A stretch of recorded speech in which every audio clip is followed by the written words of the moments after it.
Parents come to me and they ask about speech, about behavior, about why their child is struggling in school, why they can't seem to sit still, why they overreact to certain sounds or touches. And very often, when we look deeper, the answer traces back to something that happened late. Or rather, I should say something that didn't happen in the very first months of a child's life. Something most parents have never heard of, something called primitive reflex integration. Today, I want to explain this completely, clearly, because this is one of the most important and most overlooked pieces of the puzzle for children on the autism spectrum. And once parents understand it, they start seeing their child's behavior very differently. I'm Dr. Lalit Mittal, neurodevelopmental pediatrician and director at Giggles Clinics, Delhi. And today we are going to go through 16 primitive reflexes, what each one is, when it should naturally integrate,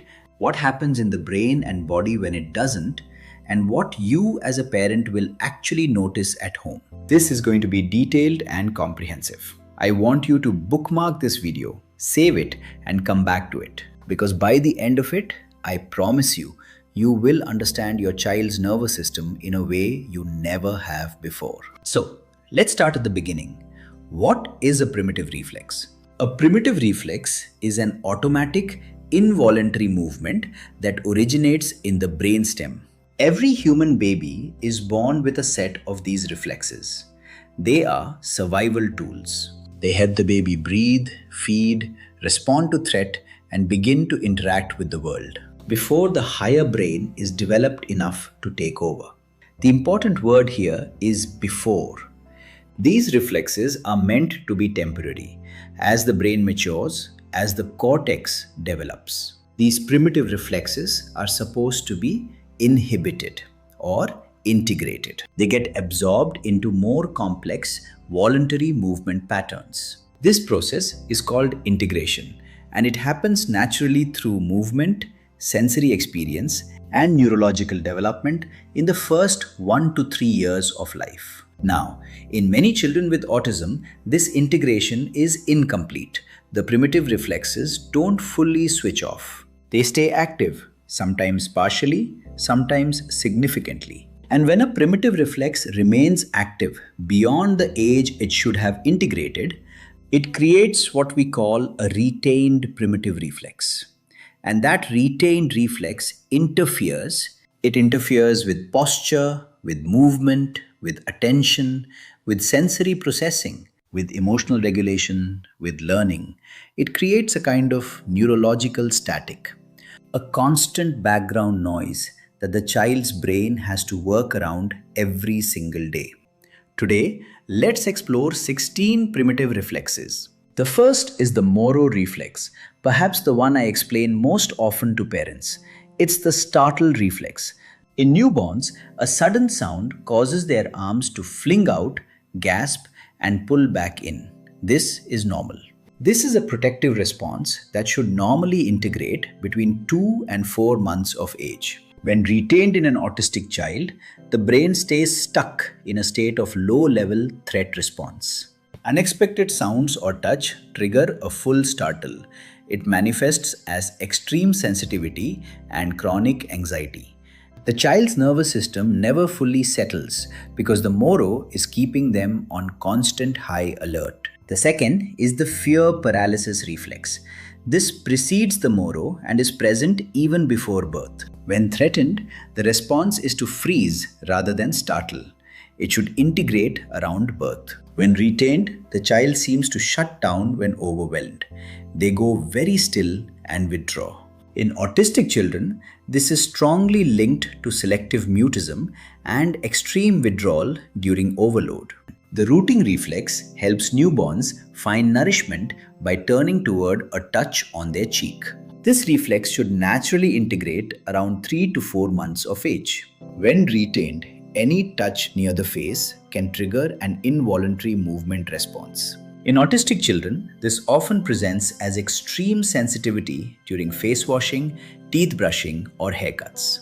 You may also see continued oral seeking behavior, like excessively mouthing objects or clothing. The fourth is the sucking and swallowing reflex. present from around 28 weeks in utero.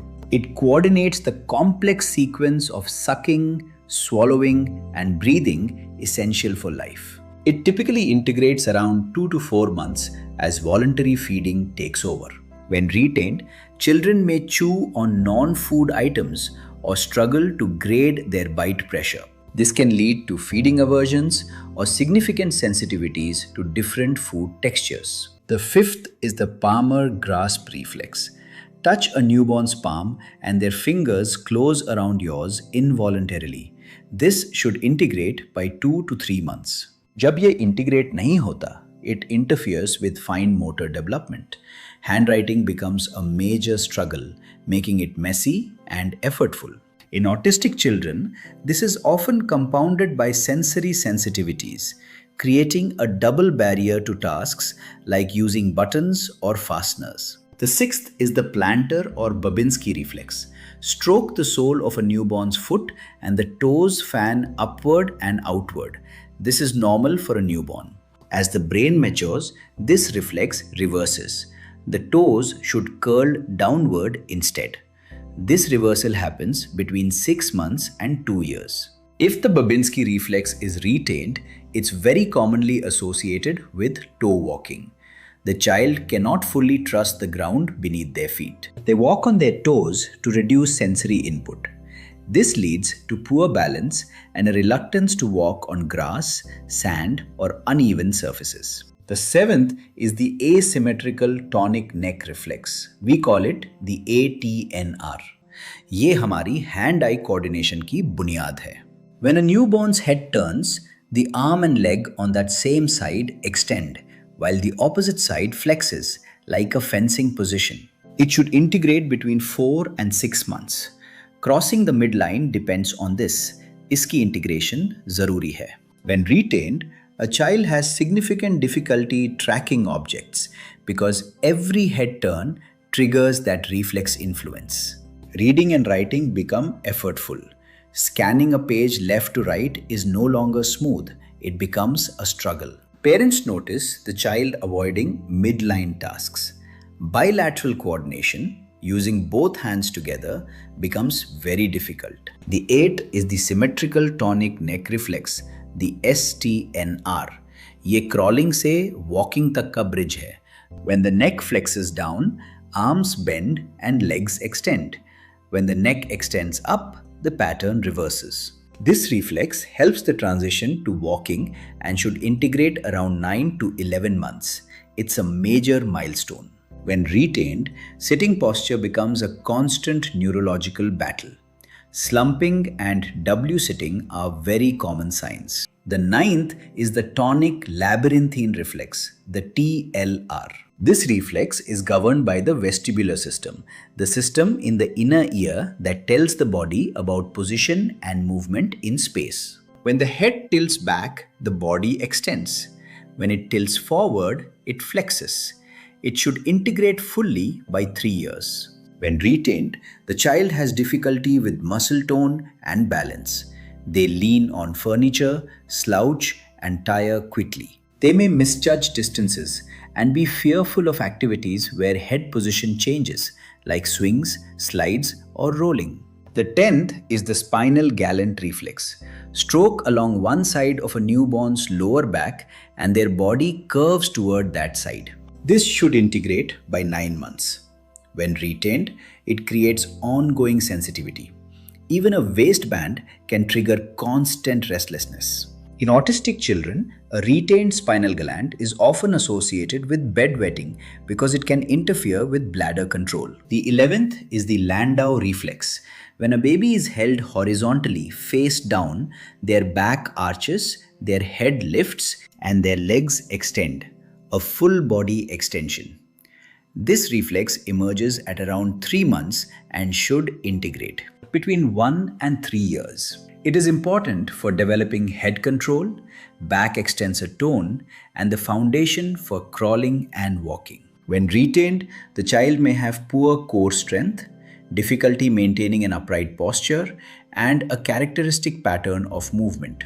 Where the whole body seems to work as one stiff unit, rather than with the segmentation and flow we expect. In autistic children, a retained Landau reflex is often seen alongside low muscle tone and difficulty with tasks requiring sustained trunk stability. Sitting at a desk, maintaining posture during fine motor activities, and physical education. The 12th is the amphibian reflex. This reflex emerges around 4 to 6 months and should be present and integrating by the time the child is crawling well. When one hip is raised, the arm and leg on the same side flex automatically in a crawling pattern. The amphibian reflex is what underlies the alternating, coordinated movement of crawling, and crawling is itself one of the most important milestones for neurological development. When this reflex is absent or poorly developed, the child may skip crawling entirely, and many autistic children do. The consequences of skipping crawling are significant. Poor cross-lateral coordination, underdeveloped bilateral integration, difficulty with reading and writing, and missed opportunities for vestibular and proprioceptive input that crawling uniquely provides.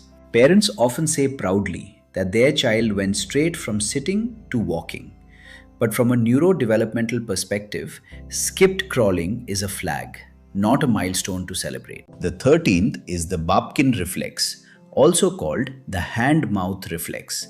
This one is not widely known outside specialist circles, which is why I want to talk about it. When pressure is applied to both palms of a newborn, the baby opens their mouth and may turn their head. It's a direct link from hand to mouth, and it should integrate between 3 and 4 months of age. When retained, the neurological connection between the hands and the mouth remains active. What this means is that hand movement and mouth movement stay linked in the nervous system. You see this during handwriting. The child's mouth moves or their tongue pushes out as they write. They aren't being silly. The pressure on the pencil is literally activating an involuntary oral response. For children working on speech, this creates a barrier because these motor systems are being cross-wired. It contributes to persistent mouthing and difficulty with tasks requiring both hands and talking. The 14th is the tonic bite reflex, present as early as 28 weeks in utero. When gums or teeth are stimulated, the jaw closes with a strong, involuntary bite that's hard to release. It should integrate around 9 to 12 months as voluntary, graded biting takes over. When retained, the child's jaw response to oral stimulation remains reflexive and excessive. Touch or even emotional overload can trigger a biting response that the child doesn't fully control. This is one of the reasons some autistic children bite themselves, others, or objects, not as a deliberate behavior but as a neurological response. It's why they resist toothbrushing. The brush hitting the gums triggers an involuntary bite. Meal times may involve biting down on utensils or on the side of cups. They may even bite their own fingers or clothing during moments of sensory overwhelm. Seeing this as a reflex, not a behavior, completely changes how we approach therapy. The 15th is the crossed extensor reflex. When one leg is held extended and the sole of that foot is stimulated, the opposite leg automatically flexes, then adducts, crosses over, and then extends. It is a spinal reflex present from birth that should integrate around the age of 2 months as voluntary leg control develops. Now, the reason this reflex matters for autistic children is in what happens when it is retained. ये neurological static की तरह काम करता है. Voluntary, independent control of each leg depends on this reflex having integrated. When it hasn't, the legs do not move truly independently. Activating one leg influences the other.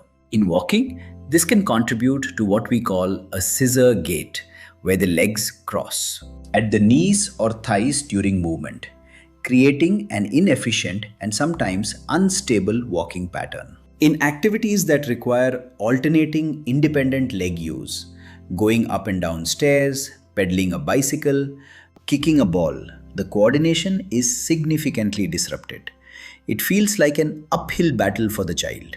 Parents notice that the child seems awkward in lower body movement, may trip easily, and avoids running. Difficulty with any activity requiring one leg to work independently of the other is a major sign. In children working on gross motor skills through PT or OT, an unidentified retained crossed extensor can be the reason progress is slower than expected. The 16th and final reflex I want to cover today is the stepping reflex or the walking reflex. When a newborn is held upright with their feet touching a flat surface, they automatically step. It looks so purposeful that it always surprises parents, but it is entirely reflexive.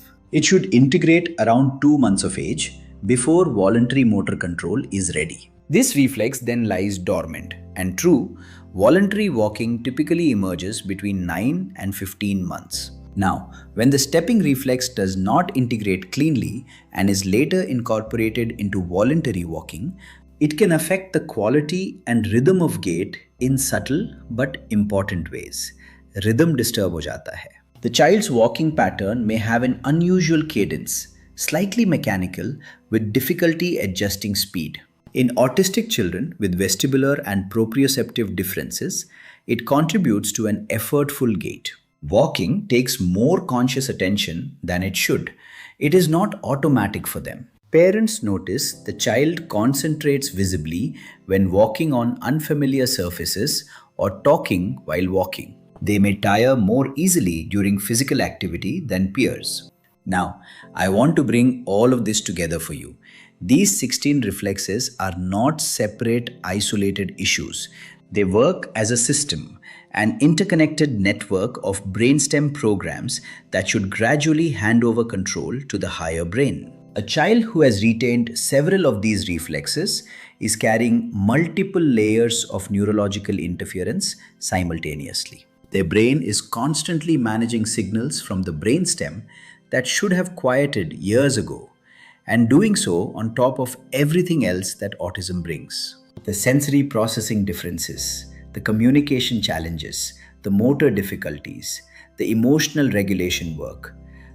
All of it is happening in a nervous system that is also managing retained primitive reflexes in the background every single day. And this is why I believe understanding primitive reflex integration is so important for autism families.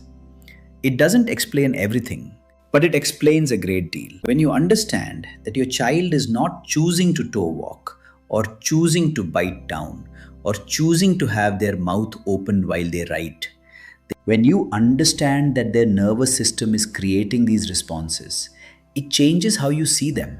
It changes how you support them. It changes what you ask for. The good news, and I want to be very clear about this, is that retained primitive reflexes can be addressed through specific movement-based therapy, through occupational therapy, through targeted reflex integration programs. We can help the nervous system complete the developmental work it didn't finish. This is not quick. It takes time, it takes consistency, and it works best when started early.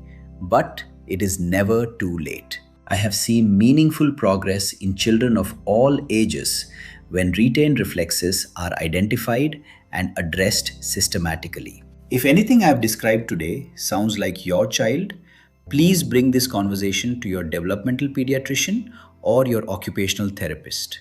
Ask specifically, has my child been assessed for retained primitive reflexes? Because this is still not a universally standard part of every child's assessment. And many families go years without anyone raising this with them. You now know to ask. And that is everything. Tell me in the comments, which of these 16 reflexes made you think of your child? Which one gave you a moment of recognition? I would genuinely like to know. And if this video helped you understand your child a little better today, please share it with every autism parent you know.